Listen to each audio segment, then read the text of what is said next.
one. Hello, good afternoon. Today is Thursday, January the 21st. It's Tri-Cities Live today. It's 30 degrees outside. We experienced our first snow yesterday, and we're expecting 2 to 5 inches over a couple of days over the weekend. So today, Tim. Yes. Our first big snow. You know, the good thing about streaming live is what, Tim? It's always live, wherever you're at. It can be snowing outside. We're good. Nothing's going to stop us. Live streaming. That's right. There you Hey, go. CJ. CJ made it in. Hey, CJ, you'll get us here in a minute, brother. Just hang loose. So do you want to tell us a little bit about our guest today? Yes. Our first guest today is going to be Miss Lee Powers, the Honorable Mayor of Bristol, Tennessee. Second guest is going to be Mr. Wade Lopez with Lopez Wealth Management. And if you're like me, your 401 has taken a beat in the last couple of weeks, and he's going to have some insight on that. And our last guest is going to be CJ Halleck with the Small Biz Academy, and he's going to talk about his business and how he can help you with your online presence.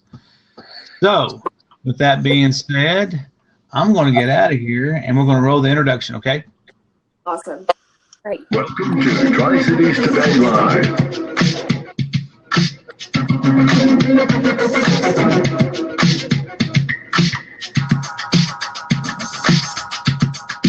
The Tri-Cities only live video streaming internet talk show with your host, Michelle Dolan. Dwight Mumpower HVAC Service is a full-service HVAC contractor servicing Northeast Tennessee and Southwest Virginia. Dwight Mumpower HVAC Service is NATE Quality Circle certified, who is a licensed and insured servicer of all makes and models of HVAC equipment. Whether it's inspection, maintenance, repair service, or sales of heating, ventilation, and air conditioning equipment, Dwight Mumpower HVAC Service covers it all. They offer 24-hour service with no overtime charges. Dwight Mumpower HVAC Service, doing whatever it takes to make you comfortable. Call them at 423-398-3580. That's 423-398-3580. Or visit them on the web at dmumpower.com. Fantastic. I'm really appreciative of our sponsors, Dwight Mumpower. And our first guest is the lovely and talented Miss Lee Powers, who is the current mayor of Bristol, Tennessee. How are you doing today, Lee? I'm great. It's a cold day here, but it's gorgeous outside. So it's a great day to be in Bristol. Absolutely. It is a beautiful day to be in Bristol. So tell us, why is Bristol, Tennessee a good place to live? Well, you know, in thinking about there's so many good reasons.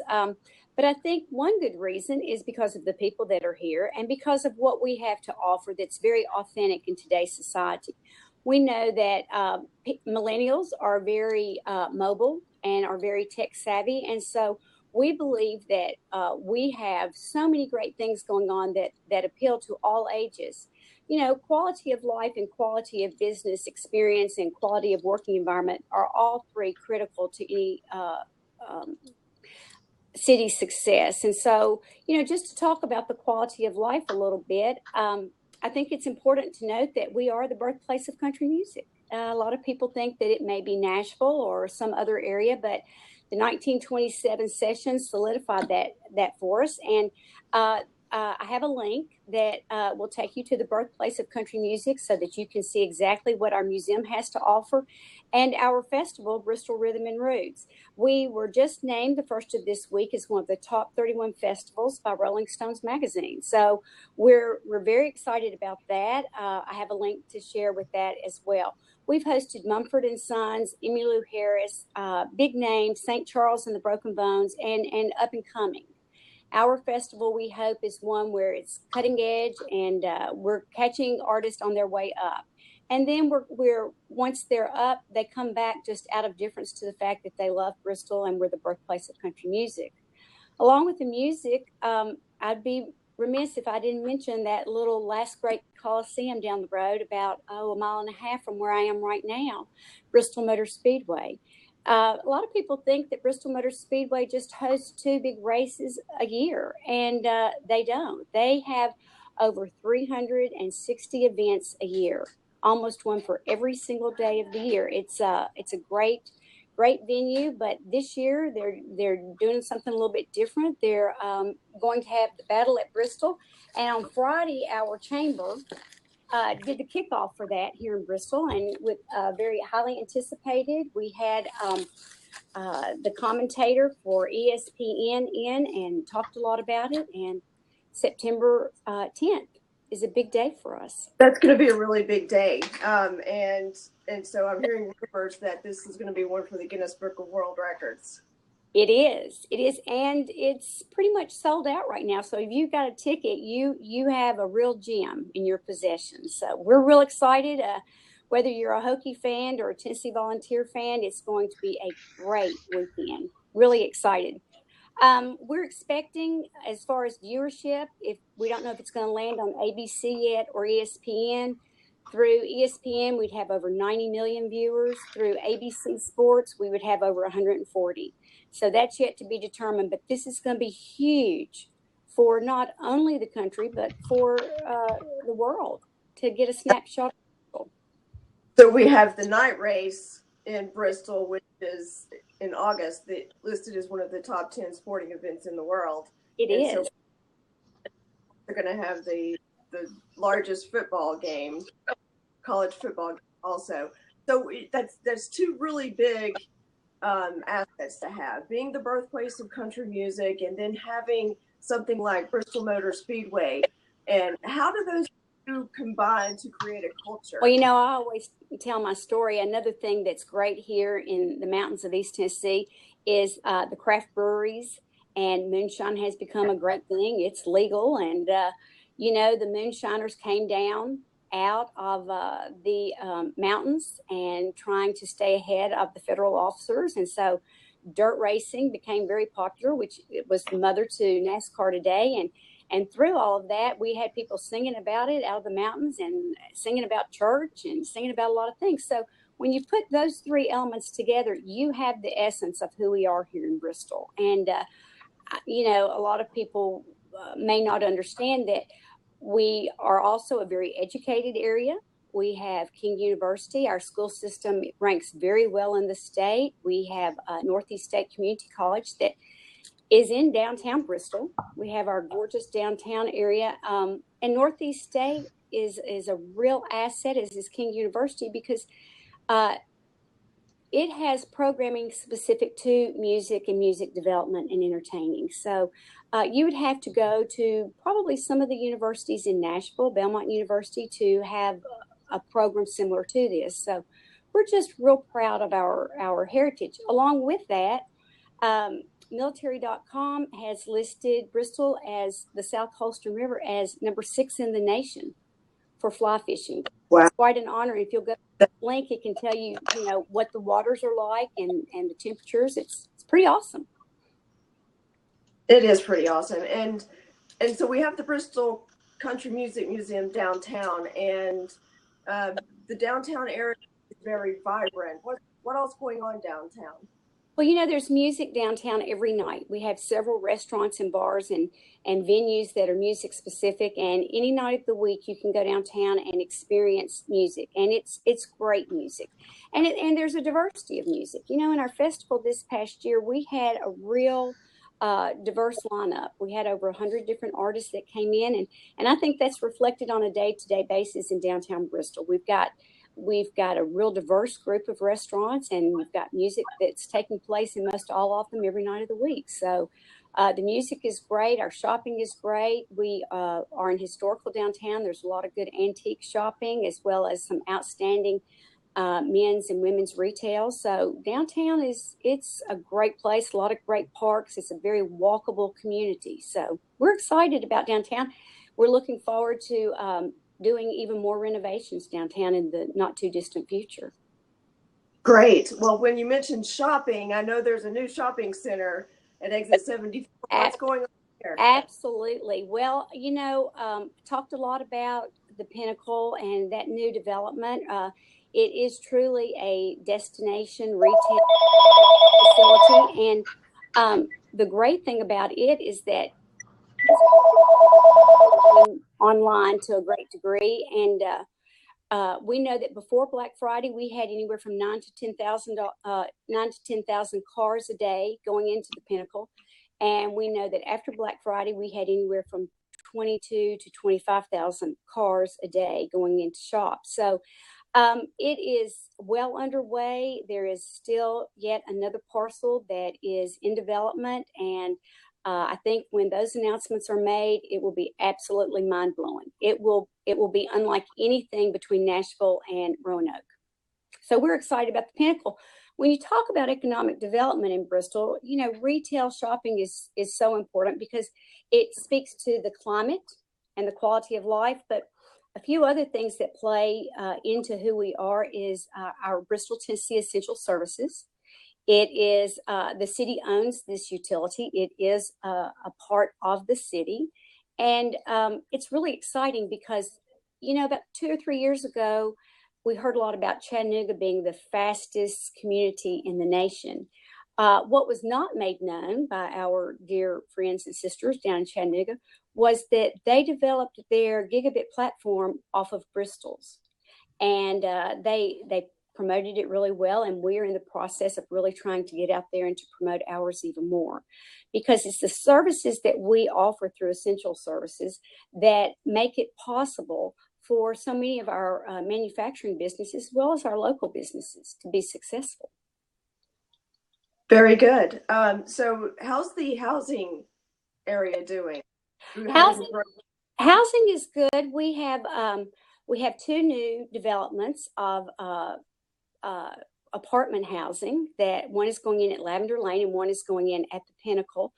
Our retail housing is it could be improved on. It's good. We have a lot of historical neighborhoods, but right now the city is going through a redevelopment of our land use plan. And so our land use plan will hope to designate areas that are ripe for neighborhood development, as well as schools nearby. So we're really working on our land use plan to identify where those up and coming neighborhoods will be. Fantastic. So some people talk about the retail jobs that are available and how those are really okay or good people starting out, maybe part-time. So what's going on with economic development and our business parks? Anything going on there? A lot of exciting things. I think it would be important to note that we had over 1,500 new jobs this past year. And while many of those were related to the Pinnacle, we had some real expansions that took place with as many as 500 new jobs. We have some existing businesses that are expanding slowly, anywhere from 10 to 12 to 25 jobs a month.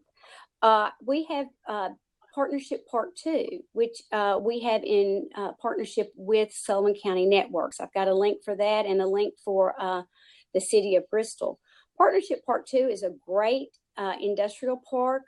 It has a variety of sites. It has complete infrastructures with the 1 gig.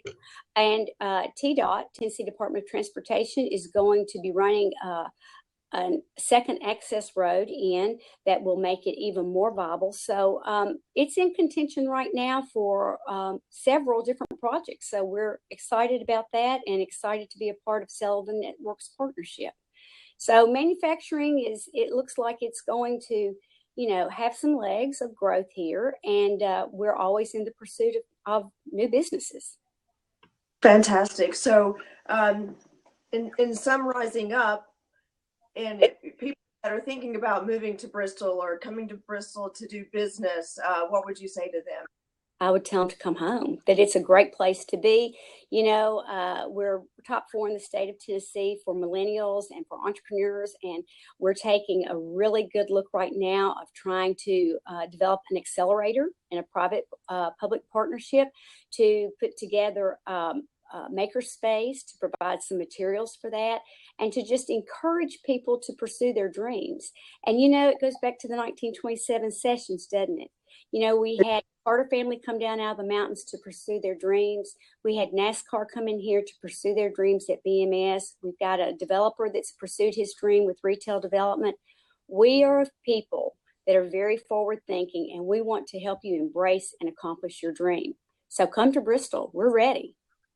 Absolutely. Like Bruton Smith says, you can pick up the track in Bristol and place it anywhere in the world, but it just won't be the same.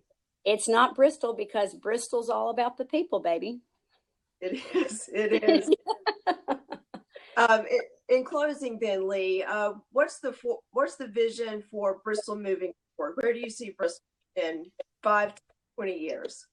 Well, right now we're working in partnership with our school system to really make some upgrades to our facilities. Our students all have laptops currently.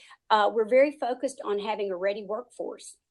And I think we're putting everything in place so that whatever comes to us, we're prepared to take on. We have, through Bristol, Tennessee Essential Services, we have the infrastructure. Through our school system, we're developing a ready workforce. We have the elements of a historical downtown. We have outdoor living. And I just see us capitalizing on this and strategically planning to move into the future and looking for great things. I still believe that while we've accomplished a lot in the past 2.5 years, 3 years, that the best is still out there, and we're just chomping at the bit to go there. And before you leave, will you just tell me a quick little bit about the work-ready workforce? Well, you know, so many times if you have someone that comes in and they say, oh, well, we need 500 jobs. We're finding that across the nation, communities, you know, they may have everything in place, but if they don't have the people to actually work the jobs, you know, their efforts are in vain a lot of times. So what we're really trying to do is through CTE and through STEM initiatives, we're trying to make sure that we can accommodate the doctor, lawyer, and Indian chief. And by the way, we'll have to talk again about our healthcare system. It's phenomenal. But we also want to be able to accommodate with technical savvy people. We have great technicians here. We want to be able to accommodate with other types, welders, you know, whatever you need to accomplish as a manufacturer or as a business owner. We want to be sure that we've got the people in here that are ready to be put in place in your business. And there's a huge initiative right now going on with that. It's very focused, and we're doing it through our school system as well as our Drive to 55 through adult education, of which we thank you very much as being the first mayor to embrace that in the state of Tennessee. And Michelle, kudos to you for taking that on. Well, education is key. It is key in a whole lot of areas, and it gives us the foundation that we want to grow on for the future. Right. So, right. Thank you so much, Lee Powers. You're doing a great job. And I know I've thrown a lot out. Call me. I'll come back, and we'll just take it one point at a time. Absolutely, because I know there's a lot of things in the works that we want to talk about. All right. Have a great day. Have a great afternoon. Thanks. Thanks, Lee. Bye-bye. Bye. That was Mayor of Bristol, Tennessee, giving us an update about some of the things that has been going on. Dwight Mumpower HVAC Service is a full-service HVAC contractor servicing Northeast Tennessee and Southwest Virginia. Dwight Mumpower HVAC Service is NATE Quality Circle certified, who is a licensed and insured servicer of all makes and models of HVAC equipment, whether it's inspection, maintenance, repair service, or sales of heating, ventilation, and air conditioning equipment. Dwight Mumpower HVAC Service covers it all. They offer 24-hour service with no overtime charges. Dwight Mumpower HVAC Service, doing whatever it takes to make you comfortable. Call them at 423-398-3580. That's 423-398-3580. Or visit them on the web at dmumpower.com. Thank you, Kim.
Thank you so much for our sponsors, and thanks, Tim, for reminding me about that. Quite AC, if the weather is putting a strain on your heating system, give him a call.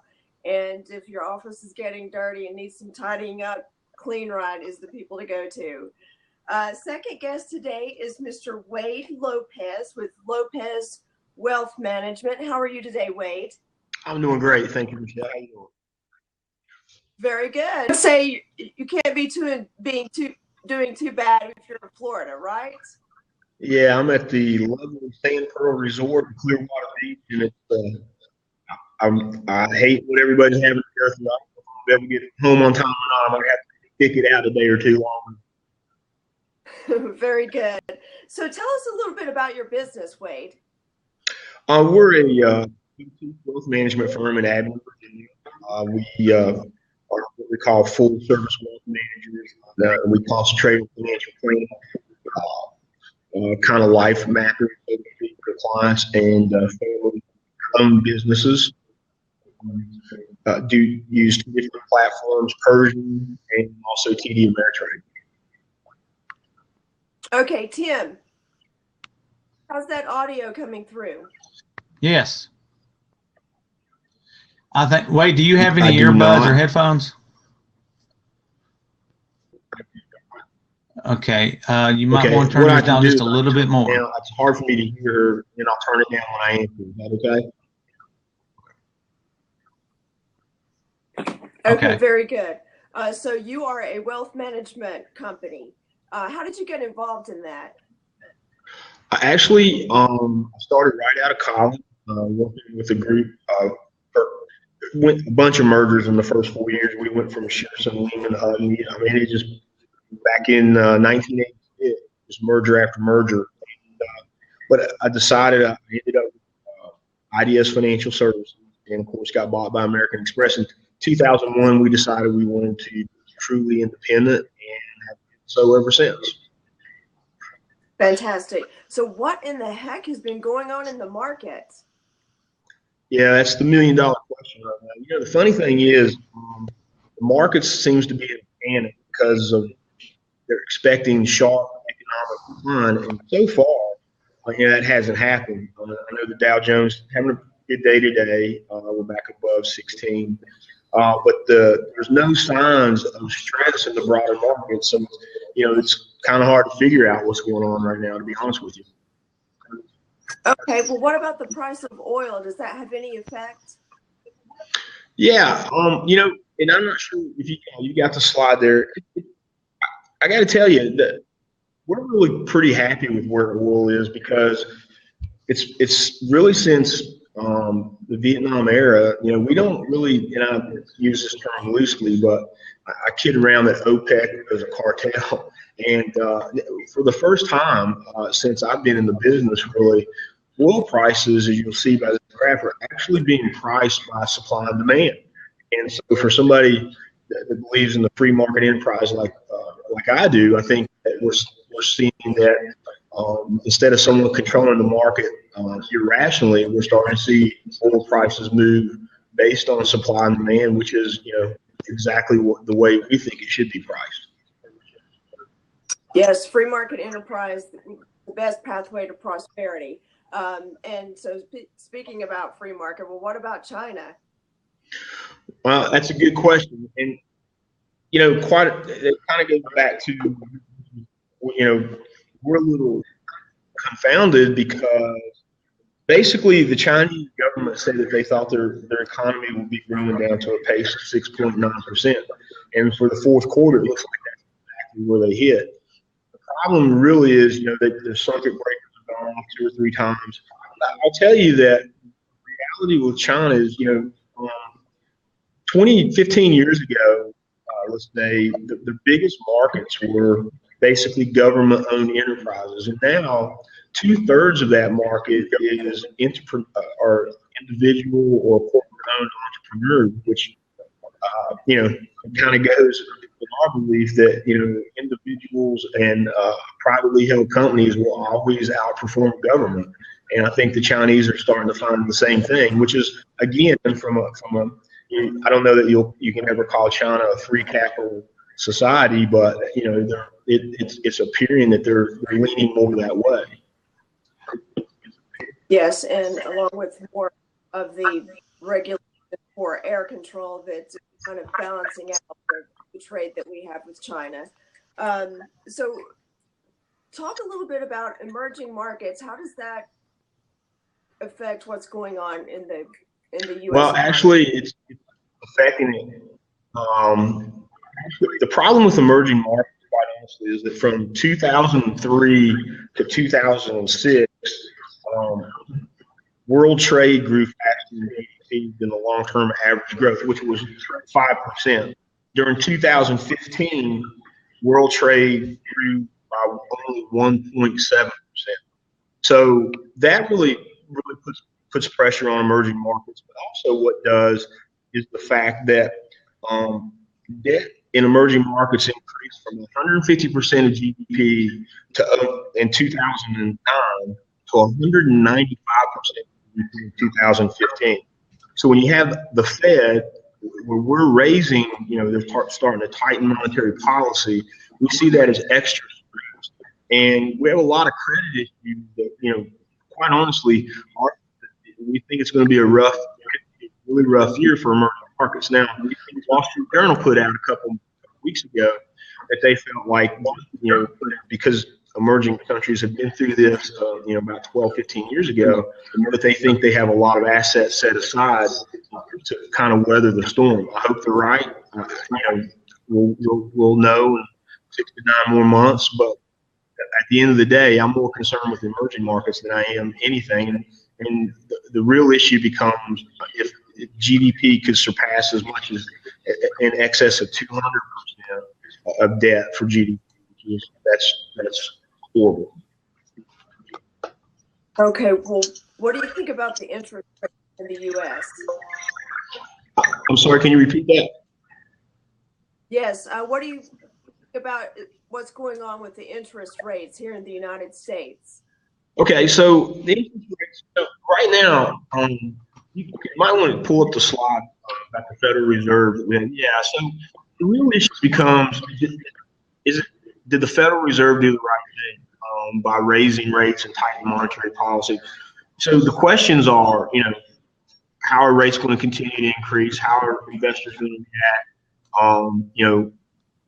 Could interest rates actually, rising interest rate cause yields to go completely opposite, which is what we've seen short term. So what we think here in the U.S., quite honestly, if you look at the S&P last year and you take out energy, the S&P had a very good year. As a matter of fact, I think I've seen studies where it could be as high as 2%.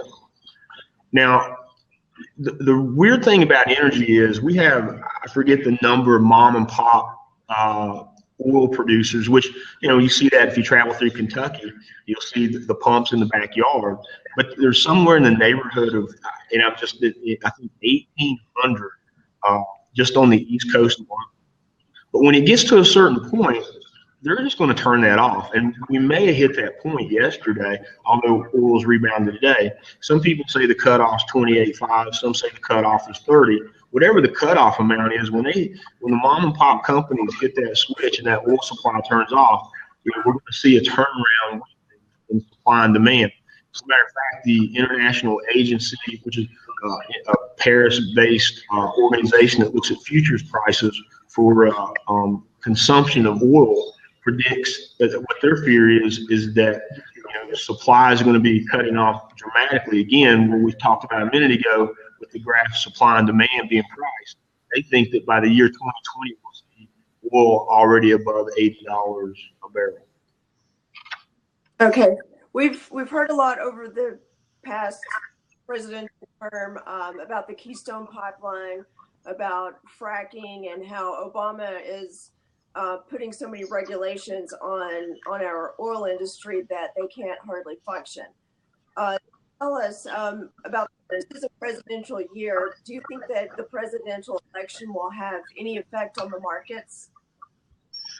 Well, and you can see by this graph, Seek Alpha did a study and they looked at, I think the past 87 years, and you'll see if you look at terms of when a president's in office, the third year actually seems to be the best historically. But basically, what they determined was it's pure luck, and presidents really don't have a determining factor as to whether or not markets are bull or bearish. That being said, Democrat versus Republican. I think from 1950 to 2002, when a Republican's in office, it's returned 11.6, and when a Democrat's in office, it's 11.5. You can slice it and dice it any way you want to, and I'm sure Republicans can pick out a certain sector where it performs better. Democrats can pick out a certain sector that performs better. At the end of the day, markets have a mind of their own, and really what any studies that we've looked at, it seems incidental to what's going on economically. But I will say this: one of the reasons that we're down here now is our firm. We've vet different investments during the year that we're going to propose to our clients.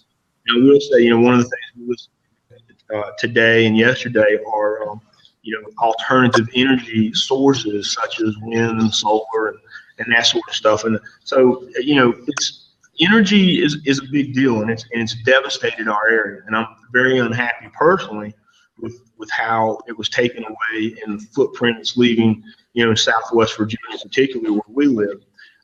But we'll figure it out. But I still think economically for our region, it's going to be tough for a while. Absolutely. So your clients who are maybe on, let's say, going to be retiring in 20 years, what is your advice to them? What kind of mix of a portfolio would you recommend for someone of average risk? That's a tough question. Let me say these are just my opinion. No one should take this as direct investment advice, first off, all right? But quite honestly, when and this is one of the few times it's happened, we talk to a lot of strategists and barons, and it's really weird. Again, going back to S&P multiples and earnings, we like to look at the S&P more than we do the Dow because it's a more broad index. But at the end of the day, it's the first time in I don't know how many years that all of the strategists poll believe that we would see an excess of 10% in the S&P this year. I understand the market's down, but I really believe that there's some, when you see the Fed doing the things they're doing, central banks doing what they're doing, there's some divergences out there that you can take advantage of. For example, one of the questions, client, about MLPs. We think MLPs are a good place to start looking at. But really, what you cannot allow is the day-to-day noise to affect your long-term investment plan. And so, if for a moderate risk taker, they need to be in a diverse portfolio. They need to have a lot of asset classes, and quite honestly, they need to be. This is a buyer's market, no doubt.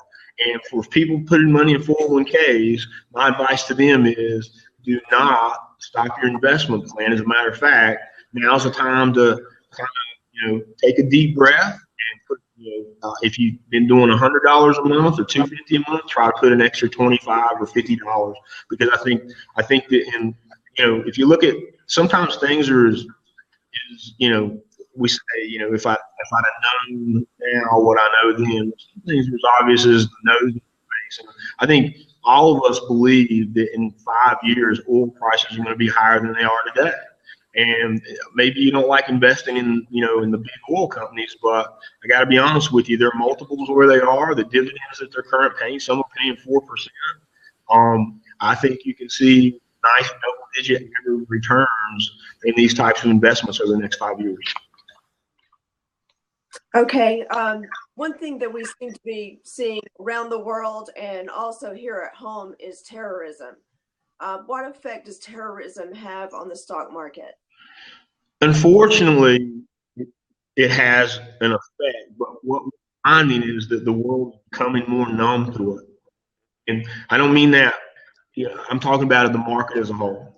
And sometimes terrorism come in different forms or fashions. You may remember the Ebola outbreak a couple of years ago. And I hate to make light of it, because I don't mean this in a negative sense, but because terrorism is costing world economies, the World Council on Economics, I think the study was finished in 2011 or 12. We spent more money on terrorism, every country, since 9/11 in the past year.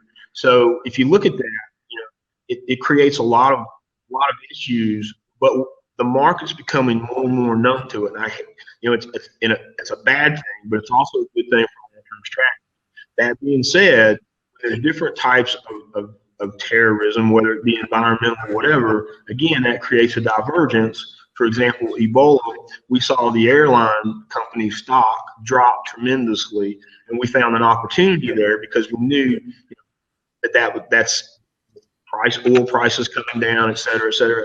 Occasionally, when things like that happen, you just gotta take a deep breath, calm down, and look for the alternative advantage. Excellent. And so,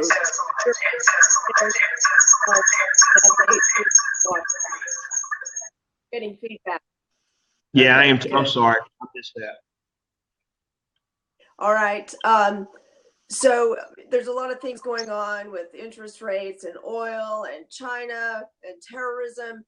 And I know you can't predict the future, but what are strategists saying going into 2016? What kind of year are they expecting? Well, I'm very bullish. I'm a believer in that multiples don't mean what they used to. A lot of people think the multiples are too high. I believe in the modern market that multiples, a 21, 22 multiple is something that we're going to start getting used to. Now, where we're at now, multiples are coming down, which makes me feel even more comfortable. But I really think that, and we had for our clients, we had our forecast event last Thursday. I'll just go on the record for what I said to them. I'm looking for a mid 15 to 18% return in the S&P in 2016, and I'm still very bullish with that, even with the market levels where they are. Thank you so much. Very interesting stuff going on. What are your final parting words that you would like to say? Well, for me, it's really simple. And, I think, obviously, people are always better off working with an advisor, someone they can trust, someone they know has good experience. You can't let the noise happening in the day-to-day markets affect your long-term investment plan. So if you're working with a professional, sometimes the best advice they can give you is stay on track. And I will tell you right now, I understand the waters are choppy, but there's a ton of opportunity. It was a great opportunity last year. I continue seeing opportunity in 2016. And, there's going to be volatility. And as the world as our markets become more global, we're going to see continual volatility. So it's important to address volatility in your portfolio. But again, you need to stick to your investment plan. If you don't have an investment plan, that's a whole different ballgame. But whatever your plan is right now is not the time to change it. As a matter of fact, you should address it and make sure you're taking the proper amount of risk in that portfolio. And sometimes when markets decline, you need to step up risk, not reduce risk. Absolutely.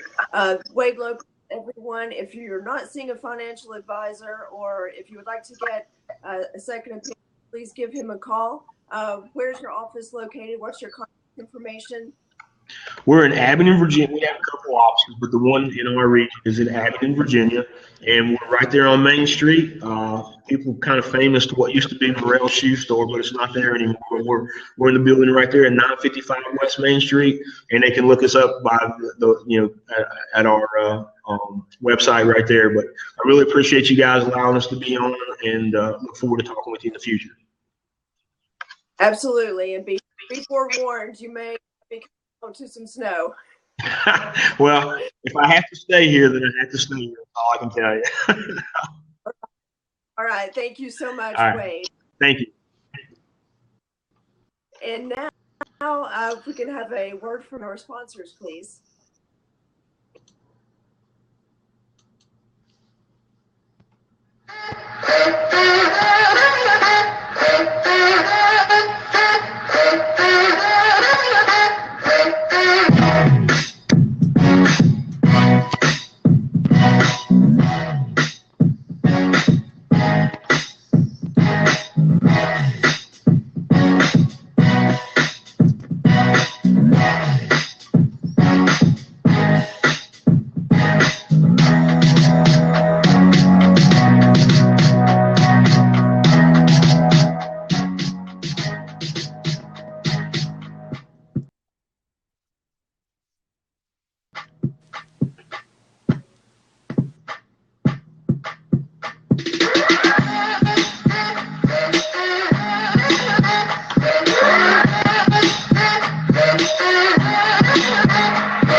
Dwight Mumpower HVAC Service is a full-service HVAC contractor servicing Northeast Tennessee and Southwest Virginia. Dwight Mumpower HVAC Service is NATE Quality Circle certified, who is a licensed and insured servicer of all makes and models of HVAC equipment. Whether it's inspection, maintenance, repair service, or sales of heating, ventilation, and air conditioning equipment, Dwight Mumpower HVAC Service covers it all. They offer 24-hour service with no overtime charges. Dwight Mumpower HVAC Service, doing whatever it takes to make you comfortable. Call them at 423-398-3580. That's 423-398-3580. Or visit them on the web at dmumpower.com. Thank you so much to Clean Right Commercial Cleaners. Our environment does affect us, so if you've got a stinky office, give them a call and make your employees more productive. And thanks to Dwight Mumpower HVAC. If your heat pump is suffering now under these cold temperatures, give them a call, have them come out and check you out. And our next guest is CJ Halleck. Hi, CJ. How are you? Uh-oh. Okay, do we have Need some audio there, CJ? brother. Technical difficulties. Technical difficulties. He's got some earbuds in. He's smiling. Nope.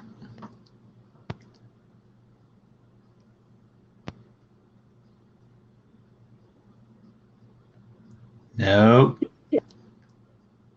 Can you text him? He knows he can hear us. I don't think he can hear us, but we can't hear him. Okay. Take your earbuds out, see what happens. Or disconnect your earbuds. No. Can you? No.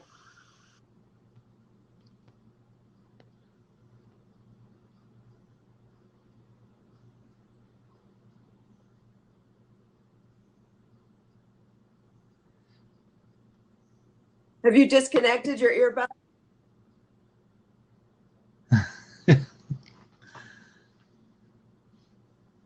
Out.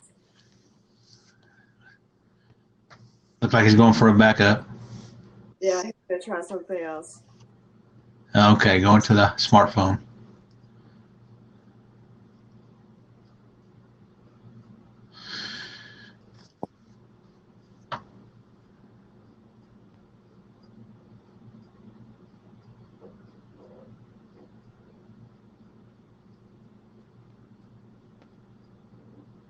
How's that new little puppy doing? He is growing like crazy.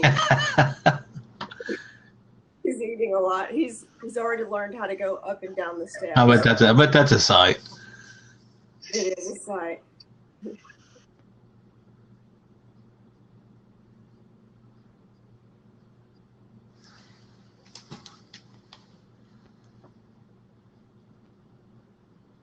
Okay. Okay. Yeah, he's going to go to his smartphone. See how that does.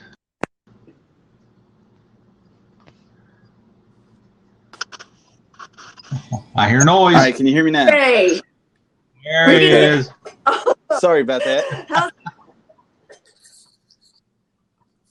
How's it going today? It's going good. How about yourself, Michelle? Fantastic, fantastic. So you have something called the Small Biz Academy. Tell us about that. Well, basically I've ran businesses in the past, helping small businesses get online, from website design to social media, SEO, and everything in between. And what I came across was there was a lot of people who really didn't have the money to pay for the services to be done and wanted to be able to do it by themselves. But unfortunately, they were getting suckered into these business pitches thinking that they can get a free website, not realizing on the back end how much money they were having to pay, as well as the lack of quality that they were getting out of these free website builders. So I decided initially just to start putting up courses on how to teach people how to make websites. And it turned into the Small Biz Academy, where I'm teaching small business owners how to do website design and social media and SEO and how to write business plans. And I have guest trainers coming on from all over the U.S. And I got a couple outside of the U.S. that's actually getting ready to come on to do some trainings here in the next few months. So just trying to help businesses grow without killing the budget. Okay, so you have a lot of topics there. Is the Biz Academy, is it like an ongoing thing? How do you do the classes? Yes, it's 100% continuous live, and not live as in the show, but it's always online. We do it via YouTube, live streaming. We also have break off of the Small Biz Academy. We do a podcast, myself and Tylee Eves with Virtue Marketing every day, Monday through Friday, for anywhere between 10 to 30 minutes. We get on and we talk about free websites, and looks like today's topic was video marketing. Tomorrow we're going to be talking about transparency online. So we do any type, way, shape, form possible to get the content out there for people to actually learn is what. So how can people find out where you're at? How do they sign in for the academies? The academy, all the courses and everything, I should be uploading a lot more over the next week. I've been recording a lot and got caught in the snow and had some internet issues yesterday, so I didn't get a chance to do much work. But smallbiz.academy, or you can go to startsba.com, and it will just redirect you over to the actual website. And we have free ebooks on there from how to use Facebook, and there's 20 something free ebooks. YouTube channel. You can find me on Twitter at CJ Halleck. I share a lot of stuff on Twitter, Periscope, a little bit everywhere. Okay, so if I'm a small business owner, for instance, and right. I've got a new development coming up, and I need to get a website. How do you coach a small business person who's just getting started and who needs to get the word out about their business? Well, when it comes to, for instance, with the websites, when I teach people how to make websites, the video courses are literally click for click. So you watch my screen as I go through the process to register a domain, buy hosting, install WordPress, how to customize it, put your logos on it. And it even goes to the point of, if you really have a extremely limited budget, how to use free tools to edit pictures and create your logos and pretty much anything a small business would need. And we're actually introducing a print side here in the next couple weeks where people can get business cards and postcards and stuff like that printed professionally at a very low rate. Fantastic. It sounds like you're a great resource for small business people. And there's a lot of different things out there, blogging, Facebook, Twitter. When you advise a small business owner, what are the must-haves to be on? Well, unfortunately, that's sort of a trick question, because it all depends on the type of business and their target market. We did an episode about the target market a couple days ago, and when it comes to the target market, once you have a good understanding of your target market, then you'd be able to actually look into the social media platforms. I do a lot of work with a local painting company, and I know, because I've done work with them over a while, that their target market is women in their mid to late 30s, early 40s. Most of them are, hooked on Pinterest and things to that nature. So I try to target my marketing to where the customers actually are. So the final answer, I guess, would be understand your target market and go where they are. And you can find blog posts, and we're actually having on the list to talk about it here. I believe it's week after next on the podcast, as far as actually how to decide what platform your target market is on. From, because different, like if you're trying to reach a younger market, then you're going to want to go with like Snapchat.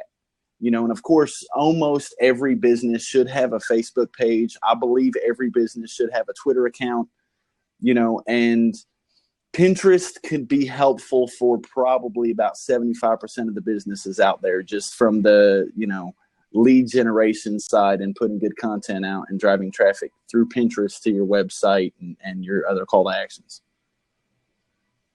What kind of information do small businesses need to be sharing publicly in order to get business? Well, that all depends on how you're wanting to actually push your business.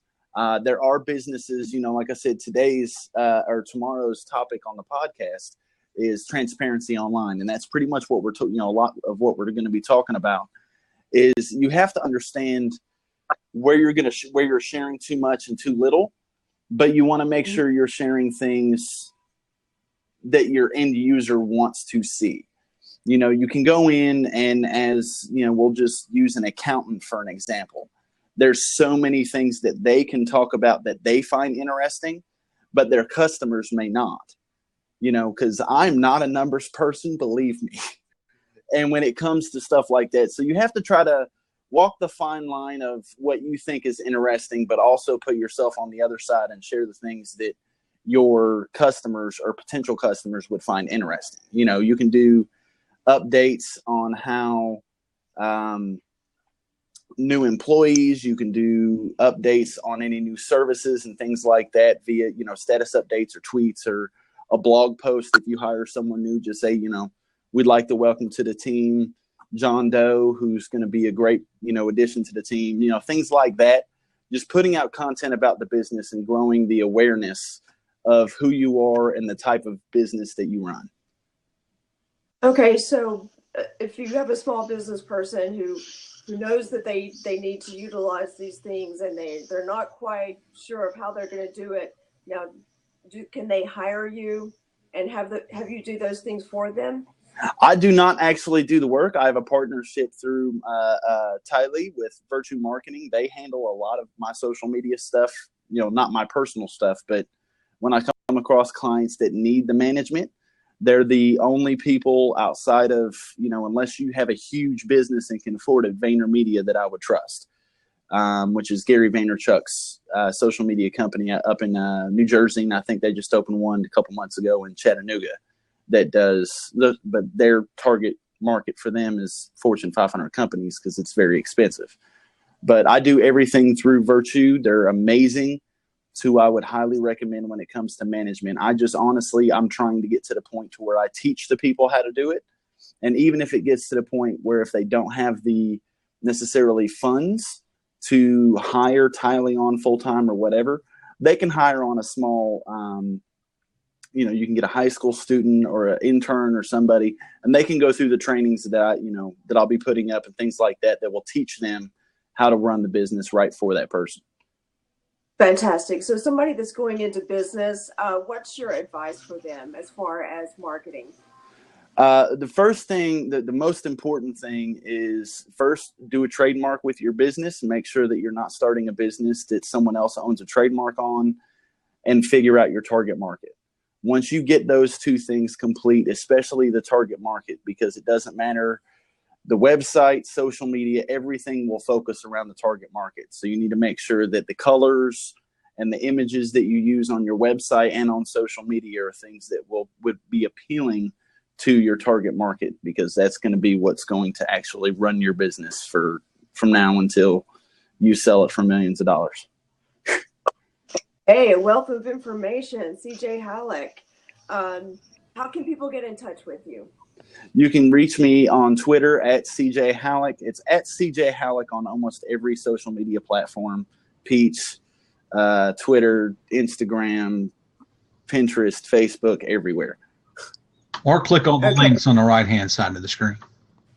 That too. Okay, thanks. What kind of advice do you want to give everybody? Have fun with it. Don't let social media stress you out. Don't let marketing at all stress you out. It seems like it could be complicated, but I promise you, if you just take it one day at a time. A good friend of mine, Robert O'Neill, used to tell me, just focus on getting to breakfast when you wake up, then get to lunch, then get to dinner.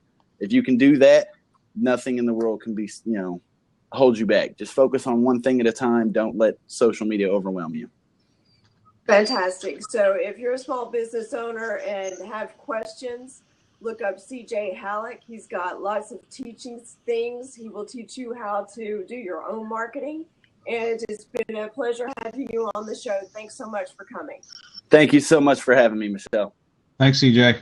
Have a great day. Thank you, Tim. Y'all have a great day. Sponsor time. Tim Flanagan. Sponsor time.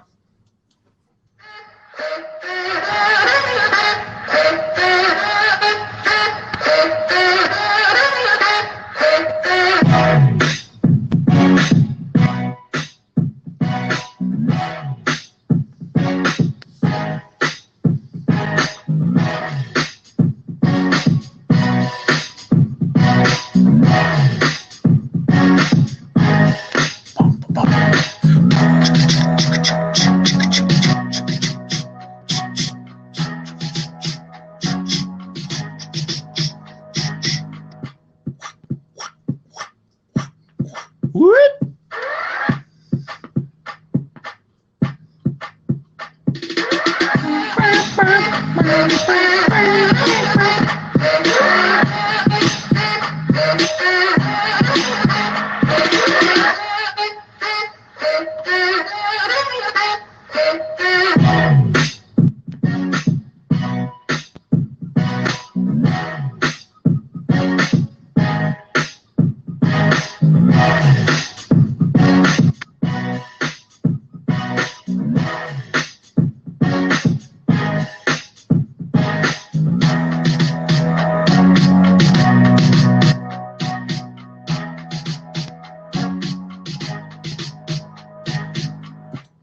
Dwight Mumpower HVAC Service is a full-service HVAC contractor servicing Northeast Tennessee and Southwest Virginia.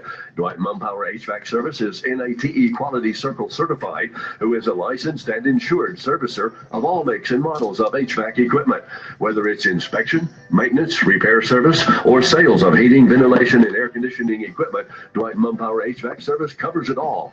They offer 24-hour service with no overtime charges. Dwight Mumpower HVAC Service, doing whatever it takes to make you comfortable. Call them at 423-398-3580. That's 423-398-3580. Or visit them on the web at dmumpower.com.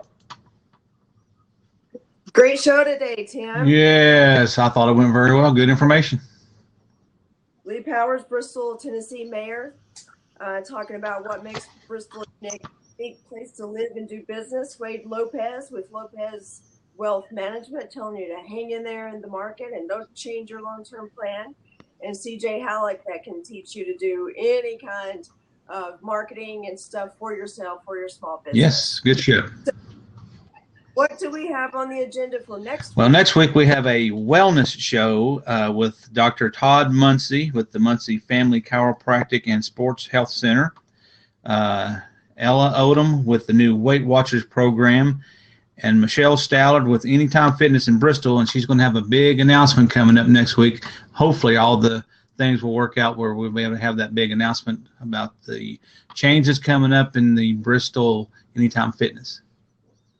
Ooh, fantastic. It's that time of year where we need to knuckle down and get serious about our health.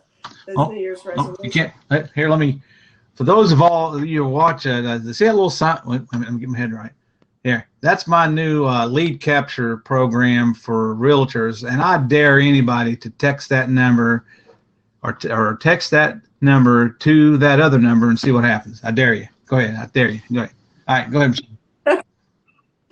So do you have any other dares before we close? No, I think that's about it. Other than I remembered to record it this time, so that should be good. And we are going to. Do you have any live streaming stuff coming up? Oh no, dude, hold on.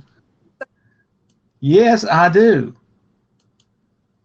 I will be live streaming for the first time ever at the Pink Bride on February the 7th, and I have the beautiful host from Good Day Tri-Cities, Miss Whitney, and she is going to be joining me, and we will be streaming live for 2 hours there. There are I found out yesterday, over 72 vendors who are going to be there. So, oh, wow. So obviously we're not going to be able to get to everyone, but if you want to guarantee a spot that we will come by and see you, I am looking for online sponsors.